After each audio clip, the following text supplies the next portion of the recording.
At the point that you went into the bedroom and observed the pajama pants on the bed, those pants had not been touched by anyone to that point, to your knowledge, is that correct?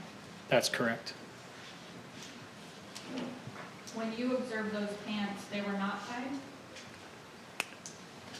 To my recollection, no, they were not. but they did appear to have been cinched or pulled tight recently, isn't that correct? Yes.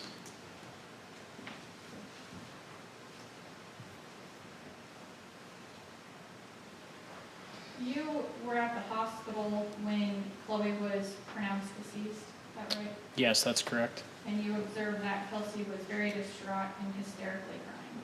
Yes, that's correct. So not just crying, you specifically note that she was hysterically crying. Yes. And she spent some time with the hospital chaplain prior to you going and meeting with her, is that right? I believe so, yes. And we just reviewed the audio, but she was crying at the beginning portion of that conversation. That I don't recall specifically. You don't recall just hearing that at the beginning of that audio? Her crying, or there's a lot of noise at the beginning. I don't specifically recall her at that point crying. Her emotions at the beginning of the audio, she seemed to be upset, but as she continued to talk with you, she got a little more comfortable. Would you agree with that? Yes, I would describe her as in a little bit of a state of disbelief still.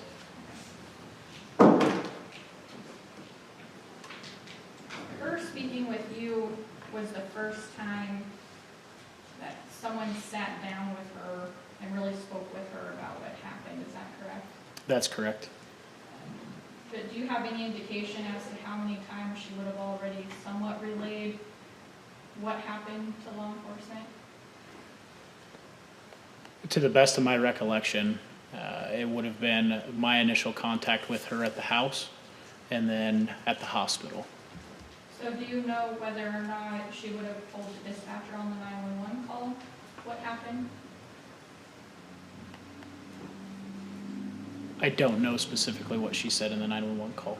Okay. How about whether or not she talked with another officer or if another officer overheard her explaining what happened? That I don't know. How about medical personnel? Do you know if she told any medical personnel what happened? I do not. But you do know she at least spoke with you initially at the residence, Yes. and then again more formally at the hospital in the private room. Yes, that's correct. And again, throughout all of your interactions with Kelsie, there was nothing about her emotional reactions that stood out as odd or not normal to you. That's correct.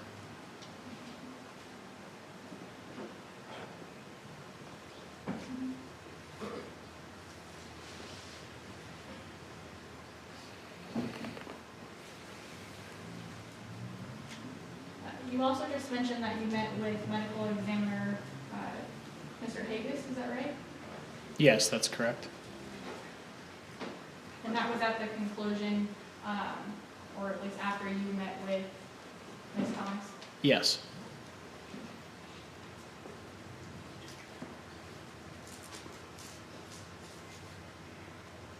Did you relate to Mr. Haggis your findings, what information you had at that point?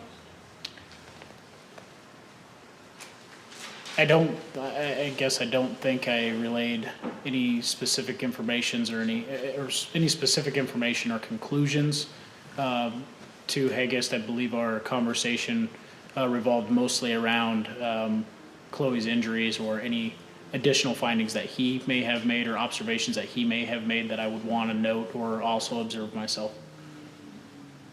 So essentially, though, the purpose of meeting with him was to share the information, whether it be you give information to him or him give information to you. Yes, that's correct. Okay. And were you aware that Chloe's death was initially considered an accident? Yes. Nothing further, Your Honor. Okay. Redirect? No, nothing, Your Honor. You may step down. May this witness be excused? Yes, Your Honor. You may also be excused and leave the courtroom if you choose to do so. Members of the jury will stand up and take a stretch break.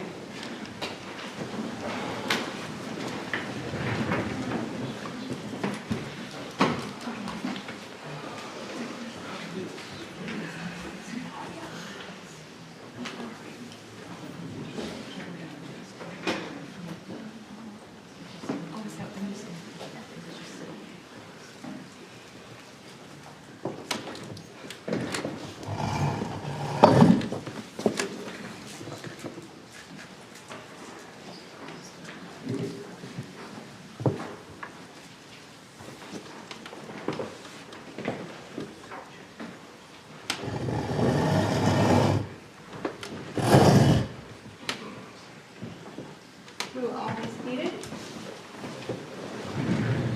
Statement comments, witness. Your Honor, at this time, the state would call Chief Tom McAndrew to the stand.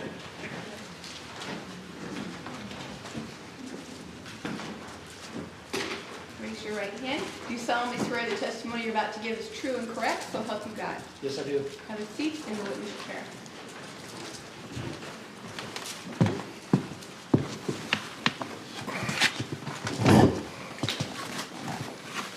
Could you please state your name for the record? Tom McAndrew. And how are you currently employed? I am employed by the City of Ottumwa. In what capacity? I am Chief of Police How long have you served as chief of the Ottumwa Police Department? since May of 2013. Prior to that, how long did you serve as an officer or investigator or whatever other role? I've been working for the police department for 32 years, since 1988. Now, I want to direct your attention to July 19th, 2018. What were you at? Were you working that day? Yes, Do you remember receiving some type of call that led you to go on scene? yes I do. Is that normal for you to go to a scene as No. chief? Not normally, only on major calls like this. And what made this a particular major call from your recollection? I just heard over the radio that there was a child hanging. What did you do once you heard that? I was actually at a meeting in City Hall, and I heard over the radio that there was a child hanging, and I immediately left, got into my squad car, and drove downtown. I had heard the address of James, so I knew I was headed for James Street. When you arrived, could you describe the scene at least as best as you recall it? When I pulled up to the residence, there was a fire truck there. Assistant Chief Corey Binge's truck was there. There was a police car there. And then at the same time, Officer Higgins and Officer Murphy were arriving on scene. What did you proceed to do? I exited my patrol car and I walked into the front living room of 127 James. Do you remember anybody being in the living room when you walked in? Yes, the first person I saw was Kelsie Thomas, and she was holding a small child. Do you remember anything in particular about that interaction? Kelsie was crying. That's about the only thing. Was there any conversation between you and her at that time? I think she directed me to the room where Chloe was located. It's a very small area, so it's obvious that I could see the officers were in there performing CPR on Chloe. Did you remain in the household or did you proceed outside at that point? I walked back outside waiting for the ambulance. I wanted to give Assistant Chief Binge was doing the CPR. And so this is kind of what we call a grab and go. As soon as the ambulance gets there, we'll carry the person out to the ambulance. Rather than getting the cot out and taking it into the house and loading the person up and then taking them out, it's much quicker just to grab them and go right directly to the ambulance. So I waited outside until I saw the ambulance coming down the street, and then I went in and hollered at Assistant Chief Binge and told him, ambulance is here, let's go. Is there anything specific that makes it a grab and go or just? It's just a small child, so it's obvious a very serious situation, and you just want to get them the medical treatment as fast as you can. So we just don't want to take extra time loading them up in a cot. Once, sounds like Corey Binge is the one who carried Chloe out. Yes. Once he carried her out, what do you recall next? Well, he placed her in Chloe into the back of the ambulance. I was standing at the back, getting the doors shut, and while I was standing there, Aaron Thomas come running up to the back of the ambulance. Did you know him before that day? No, I did not. What do you remember of Aaron Thomas when you saw him? Our interaction at that point was he said something that he was the father. I'm not for sure if he's the father of Chloe or not, but he said something that indicated to me that he was the father. I assumed that he was the father of Chloe. And what did he do after saying something like that? We opened up the back doors of the ambulance, and he looked in, and then he just became upset, and then he turned and went into the house. Did you follow him or did you remain outside? I remained outside. What did you do after Aaron ran in?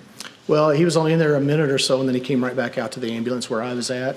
I told him that I would give him a ride to the hospital. We were both thinking, I think at that time, that the ambulance was going to take off immediately.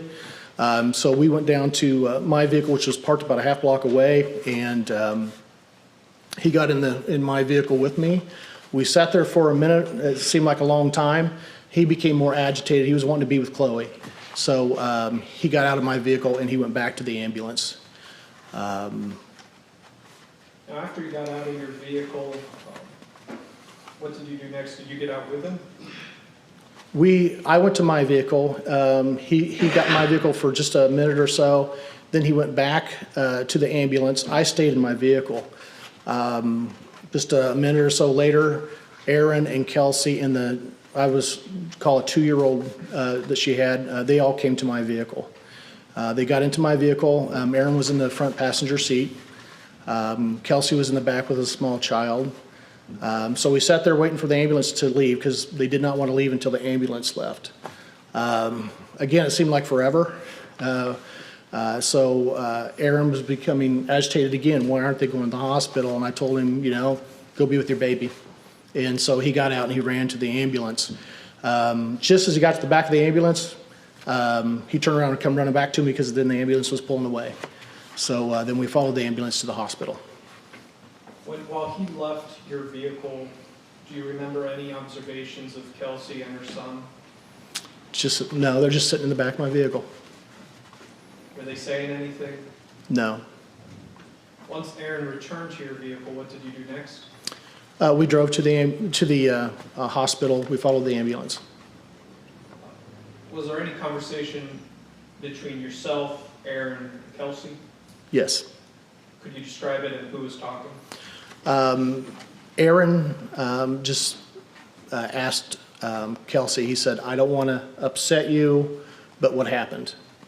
And Kelsie said that they ate lunch, they took a nap. She went, and after the nap, she checked on Chloe, and she found Chloe hanging in the closet by a pair of pajamas. Was there any questioning that you carried out, like an interrogation at that time? Not at all.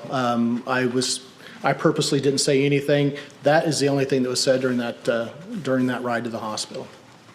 How long did that ride take? 5 minutes. How long did it feel? Long time. Now, once you arrived at the hospital, what did you do next?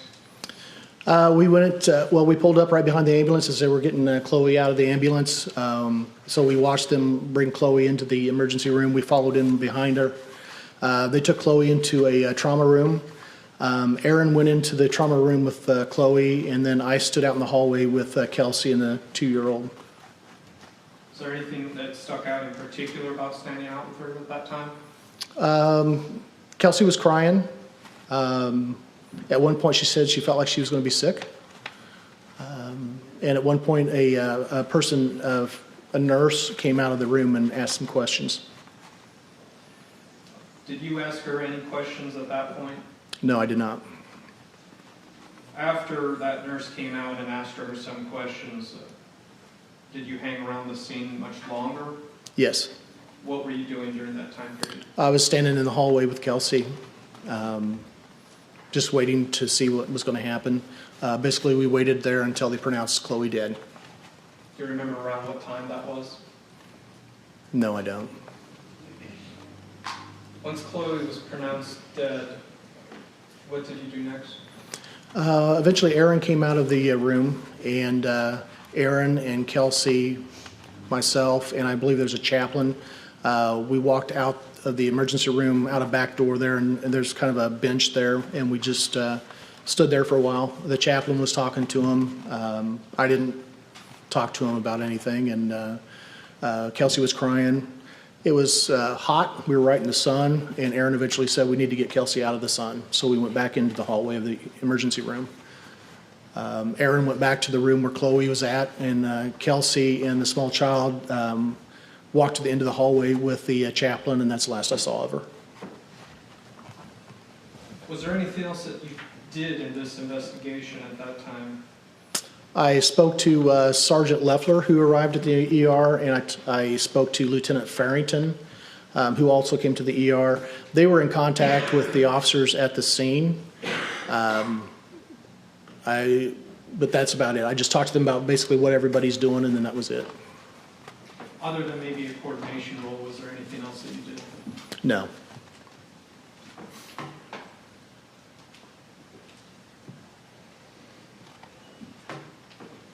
Did you do anything to arrange, I guess, possession of the vehicle that Aaron Thomas arrived on the scene in? Yes, I did. What did you do? After Aaron had arrived, before I gave him a ride to the hospital, he handed me a key to a vehicle and pointed out a white vehicle there. He said that's something to the effect of that's a borrowed car and somebody needs to take care of it. So I took the key and said, we'll take care of the car for you. We'll just get you to the hospital. So I gave that key to Officer Higgins and just told him to take care of the car, get it off the street, and make sure it was secure. Nothing further, Your Honor. Cross? Thank you, Your Honor. Chief McAndrew, when you arrived at the residence, Kelsie was in the living room, she was crying, she was holding a small child who now knows Phoenix, is that correct? That's correct. There was nothing about her appearance that seemed out of the ordinary to you at that point? She was crying and upset. So something you'd expect in this circumstance? If that was my child, I'd be upset, yes. And as you transported the family to the hospital, you observed Kelsie was still crying on the way there, is that correct? At points, she did cry, not all the way there. No. But you did notice, at least at some point, just in the travel from the residence to the hospital, she was crying? Yes. And being the chief, you don't have a recorder in your vehicle, and you don't wear a microphone, so there isn't going to be a recording of that conversation that you overheard Kelsie having with you, is that right? That's correct. That's why I didn't ask any questions or participate in any conversations. When you got to the hospital, though, you did overhear Kelsie talk with medical personnel about what happened. Yes. And essentially what you overheard Kelsie tell Aaron in the back of the patrol vehicle is exactly what she had told medical personnel. Is that right? Yes. You also saw the family's reaction to getting the news that Chloe was pronounced deceased, right? Yes.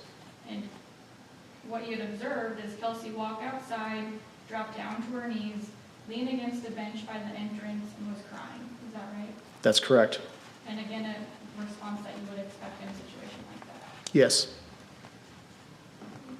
Nothing further, Your Honor. Redirect? Nothing further, Your Honor. This witness may be excused. You may sit down and be excused and leave the courtroom if you choose to do so.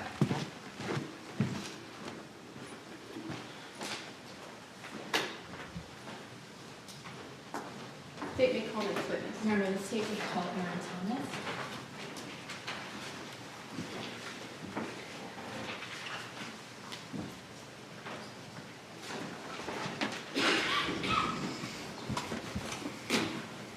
Step forward, please. Raise your right hand. Do you solemnly swear the testimony you're about to give is true and correct, so help you God? Yes. Have a seat in the witness chair.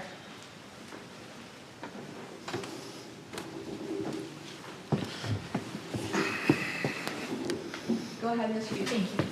Sir, can you please state and spell your first and last name? Aaron Thomas, AARONTHOMAS, Sir, how old are you? 29. Where did you grow up? Mostly here in Zelma. What do you do? Do you work? Yes. What do you do for work? I work at Plastipack. It's a bottling company. And what do you do there? I'm a technician. I work on machines that make the bottles. How long have you worked there? Almost 2 years. And prior to that, where were you working? Downtown furniture store. How long have you lived here in Ottumwa? Roughly 10 years. And what brought you here to Ottumwa?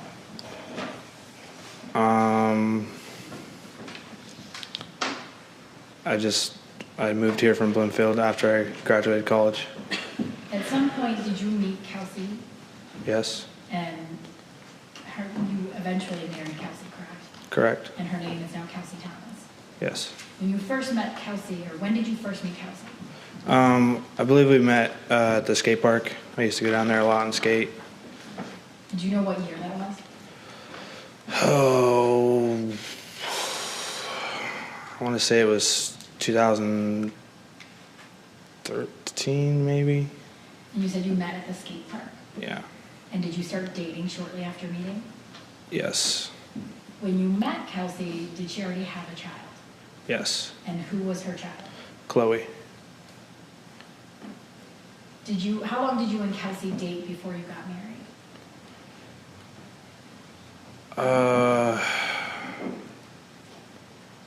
I'd say maybe 8 months. How old was Chloe when you met Kelsie? Roughly a year and a half. And did you know who Chloe's father was? Yes. And who was her biological father? Stephen Chandler. And was Stephen Chandler in Chloe's life or Kelsey's life? No. When did you and Kelsie get married? 2014, I think, December. Did you and Kelsie have any children of your own? Yes. And who is that? Phoenix. Phoenix Thomas? Yes. And how old is Phoenix today? He's 4. After you and Kelsie got married, did you live here in Ottumwa initially? Yes. For a period of time, did you move out of the state together? Yes. Where did you move? Kansas City, Missouri. How long approximately were you in Missouri? I'd say about 8 months. I moved down there to take a job with Menards. Did you then at some point move back to Ottumwa? Yes. And when you moved back to Ottumwa, where were you and Kelsie, Phoenix, and Chloe living? We had gotten a house on James Street. Yeah. And at this time, when you were on James Street, were you working? Yes. Where were you working? I had transferred back to Menards here in town. And was Kelsie working? No. At some point then, did Kelsie get a job? Yeah. And where was she working? At Casey's. Did Kelsie ever talk to you about Stephen Chandler, Chloe's father? We talked about him a few times. He wasn't, like I said, he wasn't really in the picture at all. In the period that you and Kelsie started dating and then got married, did Stephen Chandler ever come around? He came around once. We allowed him to take Chloe for a Thanksgiving event, I believe, and he called us not more than 2 hours after and wanted us to come get her again. So I told her that was it. There was going to be no more of that. When you and Kelsie first started dating, what was Kelsie and Chloe's relationship like? It was great. When we first got together, they were normal mother and daughter. It was a very good relationship from what I could see. And who's Kelsey's mom? Callie. And Kelly didn't live here in Ottumwa when you guys did? No. When would you see Kelly? I'd say maybe once a month, maybe. Generally on weekends? Yes. Would Kelsie talk to her mom? Yes. How often would she talk to her mom? I'd say once or twice every couple weeks on the phone normally. If she was in town, I don't know, it'd be a hit and miss on if she saw her or not. Now, on a regular basis, who would you guys help with you guys to watch the kids, to watch Phoenix and Chloe? At the time, it would have been her Grandma Jody. And who's Grandma Jody? How is she related to Kelsie? I don't recall. She's part of Kelsey's family, though? Yeah. And so you would call her Grandma Jody? Yes. And that's what Chloe would call her as well? Yes. Where were you working, and you might have already answered this, back in July 2018? Is that still when you were at Menards? No, July 2018, I was at Plastic Pack. And what shift were you working back in 2018 in July specifically? Third shift, night shift. So when you would work the night shift, generally what hours would you work? I'd go in about 6:30 p.m. to about 7:30 a.m. So the day before Chloe's death, the July 18th leading into the 19th, did you work that evening? Yes, Into the early morning? correct. And approximately what time did you get home that morning on July 19th? I'd say roughly about 7:30. And what did you do that morning? I had a normal routine after I work. I'd get home, get something to eat, kind of wind down, maybe watch some Netflix or something, and then go to sleep. When you, that morning, when you went to sleep, was anybody awake? Kelsie was awake, and I don't believe the kids were up yet. What did you do then? Like I said, I'd get something to eat. I laid in bed. I believe it was cereal I was eating. Ate in bed, watched Netflix on my phone, and then fell asleep. So then at some point you did fall asleep. Yeah. Do you recall what time you woke up? I'd say roughly about noon. Did you have something that you had previously planned to do that day? Yes, I had previous plans with a friend of mine to detail his car. What was the name of that friend? Gary Shunk. And is that S-H-U-N-K, I believe? Yes. Sound about right? Yeah. And why were you going to detail Gary's car? Just for some extra money. Now, when you woke up, I think you indicated it was around noon. Yeah. When you woke up, who was home? When I woke up, it was Kelsie, Chloe, and Phoenix. And what was Kelsie like that day? Normal from what I could see. I didn't really notice too much. I was still trying to wake up. What did you do then? I started to get ready to leave. Got my shoes on. And where did you go somewhere then? Did you leave? Yeah. And when you left, was it just Kelsie, Chloe, and Phoenix at home? Yes. And where did you go? I went to Gary's house first. And where's Gary's house at? Forgive me, I can't remember the street, but it's over by that high-rise nursing home off of Albee Road. Approximately how far was Gary's house from your house at the time? Oh, if I had to guess, I'd say 25 city blocks. So just a few minutes driving? Yeah, maybe 10 minutes. Okay. And once you got to Gary's house, did you and Gary go anywhere? Yes, we went to Walmart to get cleaning supplies for the car. Then after Walmart, did you go back to Gary's house? Yes. And then what did you start doing? I had a conversation with him. He said that he had to go to work later, and I said that was fine. I started to detail the car, and I said I would drop it off to him when I was done. And what kind of car were you detailing for Gary? It was a Buick Encore. I can't remember the year exactly, Do you but remember what color it was? white, or pearl white, I guess. Did Gary stay or did he leave and go to work? He stayed for a short period of time, I think maybe an hour. I know he had to be to work at like 2, so. And what was your plan for that afternoon? To detail the car and then go home and watch my kids, And why were you going to go home and watch the kids? because she had to work. And by she, do you mean Kelsie? Yes, sorry. How long would you say you worked on that car and started detailing it? I'd say roughly 2 to 3 hours. Now, were you also going to wash the outside of the car? Yes. And were you going to wash it or were you going to take it somewhere?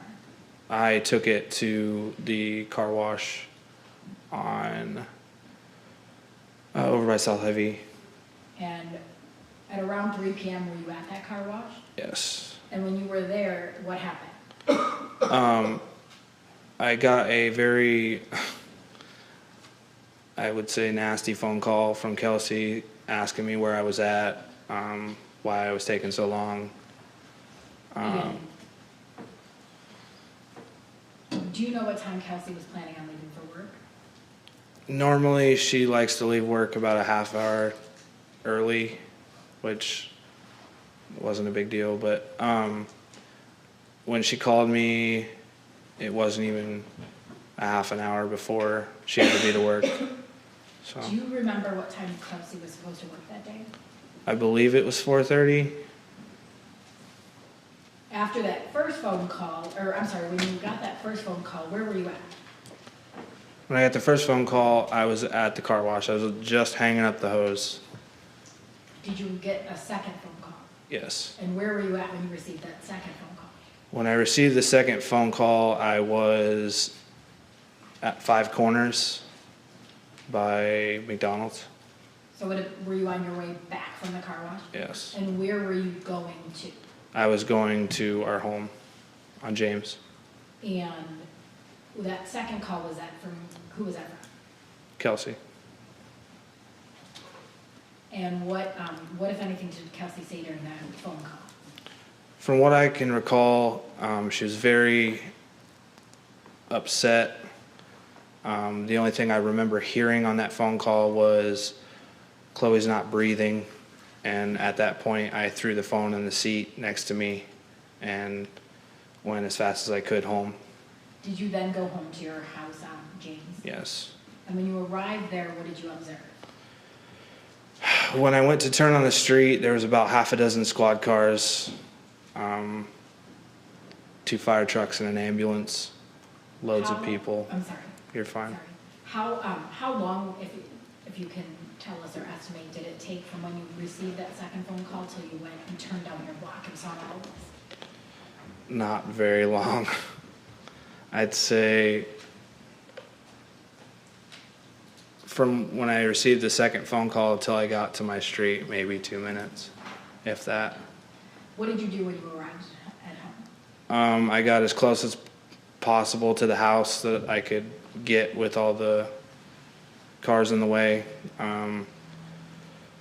Hopped the neighbor's curb, left the car there, ran to the house. Well, as I was running to the house, they were bringing Chloe out to the ambulance, and I kind of paused. I didn't really know where to go.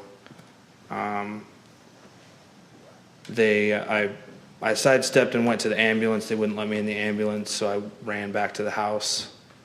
When I got into the house, I saw Kelsie and Phoenix and maybe a few officers, maybe 2 or 3. When I got in there, I grabbed Kelsie by her arm and I asked her if she was okay. That was the only thing I said to her. And then I bolted out the door. Where was Kelsie at when you saw her? I believe she was between our living room and Phoenix's room at the time. And where was Phoenix at? In her arms, in Kelsie's arms. How did you get to the hospital? In a squad car, unmarked squad car. And what did you do, if you remember, with Gary's truck? I came after we got to the hospital, or after we were finished at the hospital, I had an officer take me back to Gary's vehicle and then drop it off at JBS, and then he took me back to get my car. Aaron, were you home at all when Kelsie was found in her bedroom at all? I'm sorry, when Chloe was in her bedroom? No. You left the house sometime after noon that day, correct? Yes. And you didn't arrive until sometime after 3:22 when the police and paramedics were there? Correct. I have a moment.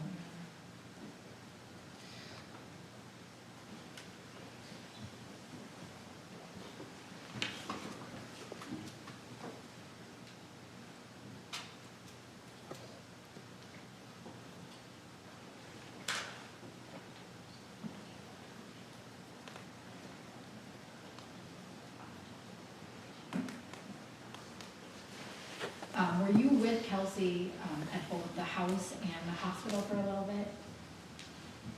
After you arrived, sorry. Yeah. Yes. And were you there when she spoke to officers at the hospital? I believe I was. And do you recall her demeanor, Kelsey's demeanor when she was speaking with them? It was very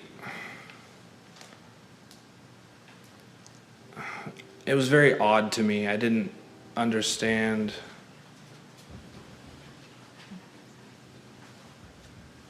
why she had the demeanor after she just had lost a child, so it didn't seem normal to me. And at some point, you talked to the police about where you were that day and the events leading up to Chloe's death. Correct.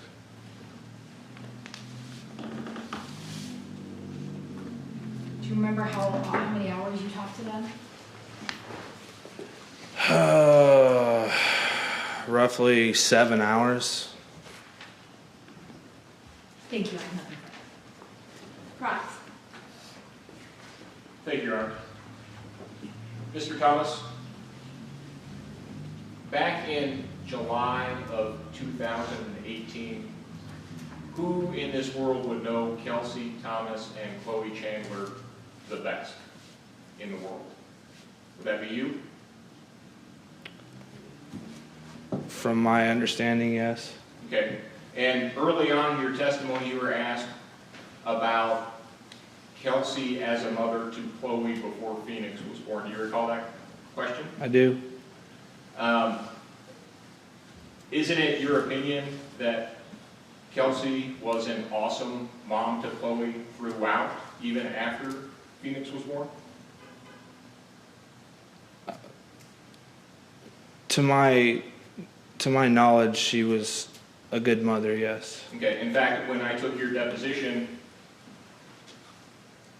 back in October of last year, that's what you told me. You said Kelsie's relationship with Chloe was awesome and life was good. You recall telling me that? Objection. Improper impeachment. We can keep going through these procedures, Your Honor. We can do that. The question, in fact, when I took your deposition, et cetera, the objection to that question is sustained. The jury will disregard the question. Mr. Thomas, do you recall me taking your deposition back on October 25th, 2019? I do. Do you recall me asking you about Kelsie's relationship with Chloe? I do. And do you recall how you responded when I asked you that question? Yes. How do you believe you responded? I believe that I responded with, they had a good relationship. Yeah. That was. Okay. And at no time did you ever qualify your statement to me saying that it was better before Phoenix was born as opposed to after Phoenix was born, correct? Correct. Did you actually believe that? Did you actually believe that that Kelsie treated Chloe better before Phoenix was born? No, I don't. No, I don't believe that was a.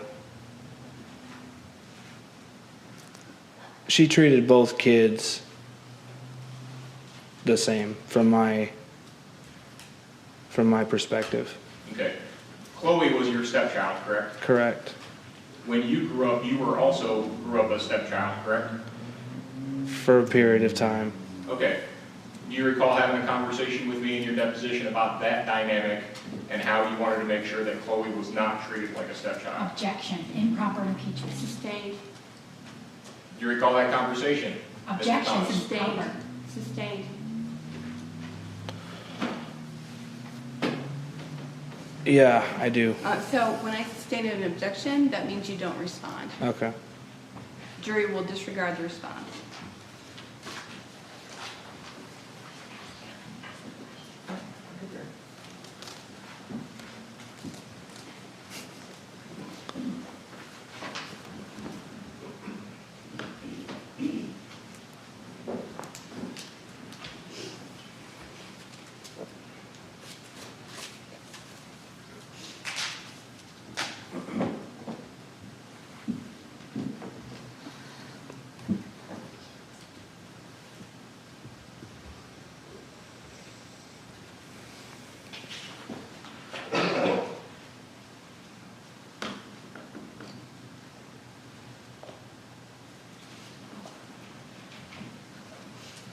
Mr. Thomas, did you become aware after Chloe's death of any sort of suspicion that Kelsie did not treat Chloe as well as Phoenix?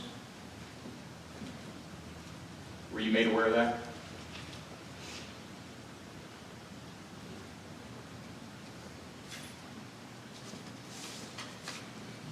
I don't believe so. Okay.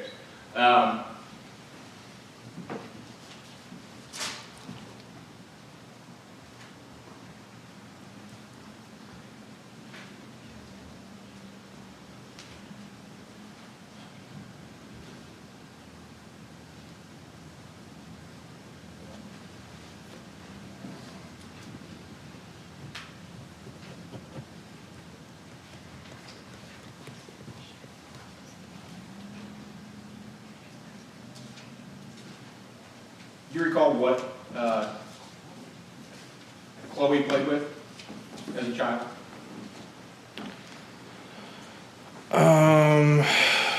She had a few toys, couple Barbies, miscellaneous toys. I can't recall exactly what. Okay. Did Chloe play all with her own exclusive toys and Phoenix had all his own exclusive toys, or did they share toys? They shared toys. Okay. If somebody were to assert to you that Phoenix got a lot of toys and Chloe did not, would that square with your recollection? Objection. Sustained, speculation. Was Chloe adequately fed and clothed? Yes, And part of that was your responsibility too as well, correct? correct. Did she have less than Phoenix? No, Did you treat Chloe any differently than you treated Phoenix? I have not.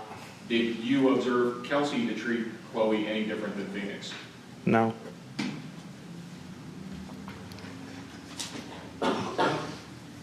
At any point in your relationship with Kelsie Thomas, did you ever see Kelsie abuse Chloe in any way?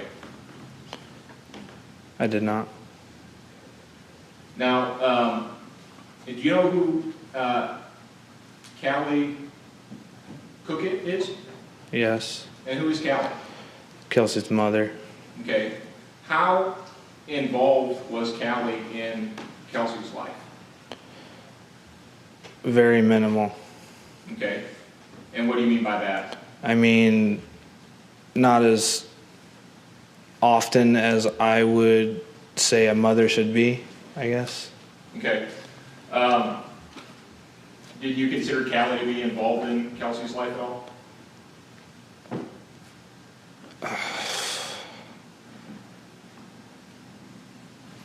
Like I said, very minimal involvement.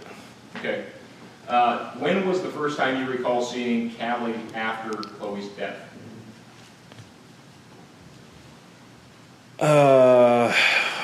We saw Callie at Kelsey's grandmother's house. I don't recall the time. Okay. Were you aware of any information that Callie had about how Chloe died at that point? Objection calls for speculation. Sustained. It's fine.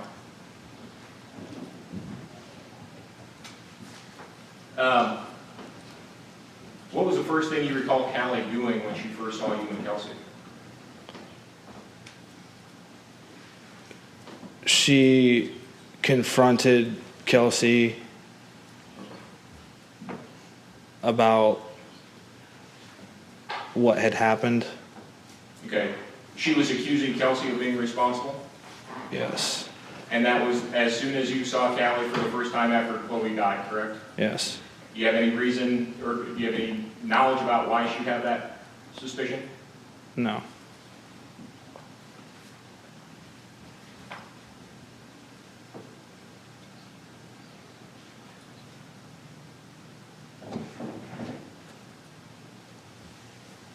Do you know who Brittany Johnson is?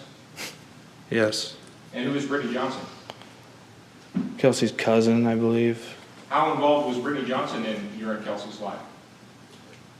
Maybe once or twice a year on holidays. Okay. And when we talk about these family holidays, are we talking about like weekend-long get-togethers or just kind of in passing? A few hours at most. Okay. And how many people would be at these family gatherings? Less than a dozen. Okay. Would you have a whole lot of interaction with the people that were present at those family gatherings for a couple of hours? Would I? Would you or Kelsie or anybody have substantial interactions at those holidays? I mean, I would say normal interaction. I wouldn't say extension. Yeah. Okay. Did it appear to you in your relationship with Kelsie that she was close with her mother, Callie, or anybody on Callie's side of the family? I wouldn't say they were.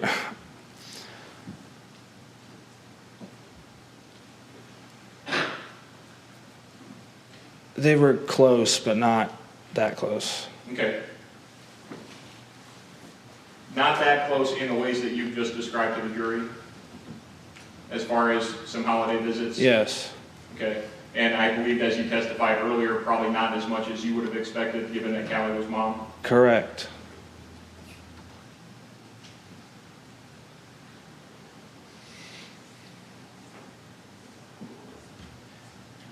Back on July 19th of 2018, did you notice anything weird going on that day, or was that just a routine day? For me, it was a routine day. Okay. And as far as Kelsie being home with the kids, napping with the kids before she goes to work, was that unusual, or is that part of a routine? It's very normal.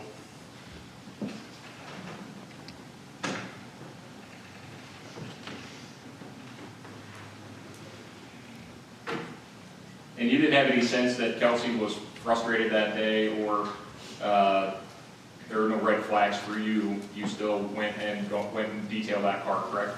Correct. Now, the first phone call that you received from Kelsie, did she mention anything about Chloe? No. Okay, at that point, when you received that first phone call, you had no idea that there was something going on with Chloe, correct? No, I didn't. And if the record shows about 10 minutes later that you received that second phone call, you wouldn't have any reason to dispute that? Correct. Does that square with your recollection that you would have gotten that second phone call about 10 minutes later? Roughly, yeah. Okay. And when you received that call, that's when she had mentioned something about Chloe being in trouble, and you got panicked and hurried home, correct? Correct.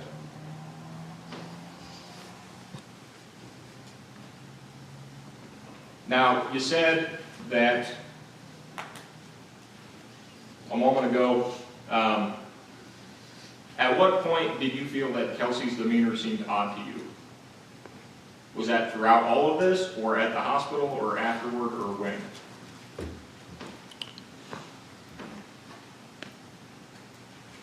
I first noticed it at the hospital. I didn't notice it any time before because I was in a very emotional state. Okay. And I believe you said that you were also interviewed by police for about 7 hours, correct? Correct. You never raised any concerns about Kelsie's demeanor ever before, have you? No. Including in my deposition a couple months ago when you and I spoke? Correct. In fact, up until you were told by police that Kelsie had confessed, you were her staunchest supporter, were you not? I was. Okay.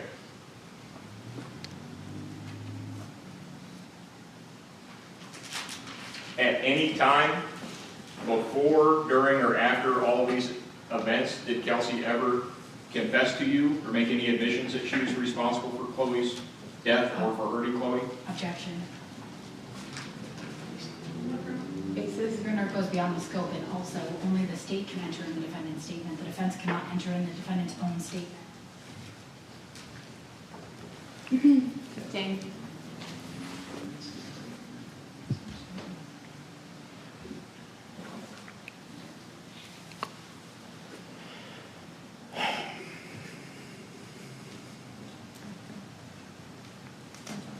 Mr. Thomas, I'm not going to ask you what Kelsie told you, but at one point, and probably more than one point, Kelsie told you what she said she saw, correct?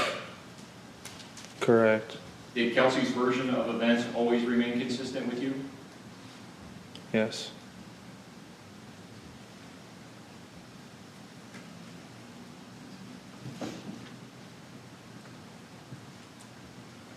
Now, as far as how that day laid out at home, again, that was just all part of a normal routine, correct? Yes. And the possibility that Chloe was climbing on something and accidentally hung herself also made sense to you, given that she'd been climbing for a few months before that? Objection calls for speculation. Objection overruled. Witness can answer. At the time, it seemed possible. Okay, in fact, in your deposition, you told me all that made sense to you at the time, correct? Yes. Okay.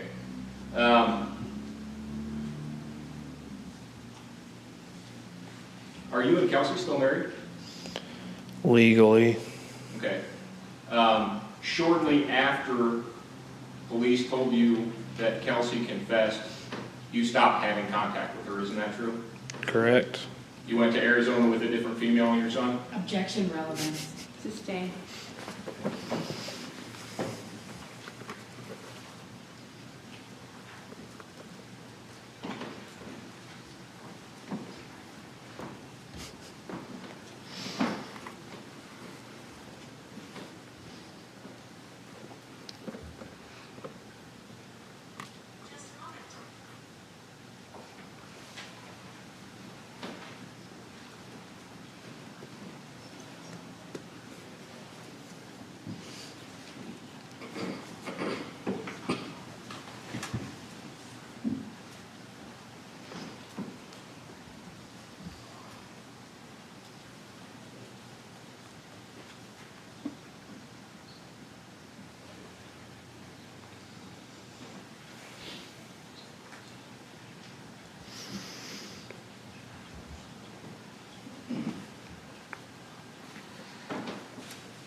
I have no further questions, Your Honor. Redirect. Just briefly, Your Honor. Erin, I know you indicated that back at this time you were working nights, correct? Yes. And what shift was Kelsie working? Would have been second shift, which is roughly 4 to 11. And I think you indicated that obviously you would each watch the kids when the other one wasn't working. Correct. Or I know Grandma Jody was helping out a lot back then. Yes. And on this day, on July 19th, 2018, when you went to sleep that morning after, I know you said you watched Netflix and maybe ate something, until you woke up at noon, were you aware that Kelsie had left Chloe home alone with you? I was not aware of that. Do you recall Kelsie waking you up to tell you that? No, I don't. And Kelsie back then would often take her father on doctor's appointments Yes. during the day. Yeah. But you don't recall that day her waking you up or telling you she was going to have Chloe stay with you? I don't recall that now. Nothing further. Recross.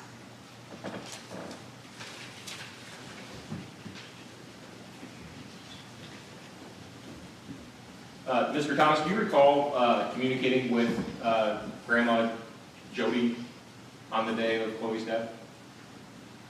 No, I don't. Okay. So there wouldn't have been a time where you were hoping that she could watch the kids because you're still detailing the car? I don't recall that at all. Okay.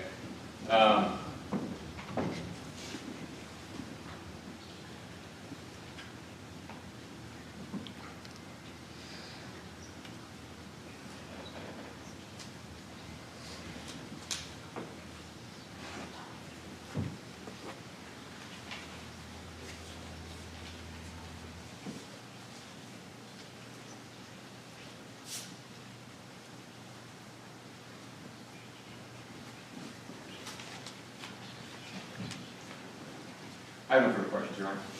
You may step down. May this witness be excused? Yes, Your Honor. You may also be excused and leave the courtroom if you choose to do so. Members of the jury, we're about to take a break, but first I want to ask the state, do we have further witnesses available today? We do not, Your Honor. Okay. So my understanding is that we are out of witnesses for today, that there's no further evidence available today, and that the jury should be excused for the evening? Yes, Your Honor. Okay. So members of the jury, let me just remind you during this overnight break that you need to keep an open mind. You have not yet heard all the evidence. Don't talk to anyone about this case, even friend, spouse, family member, whoever it might be. Do not talk about this case. Pay no attention to any media accounts. Do no investigation of the scene of the occurrence. We will see you back. Please be back in the jury room at 10:09 by the clock on the wall tomorrow. Enjoy your evening.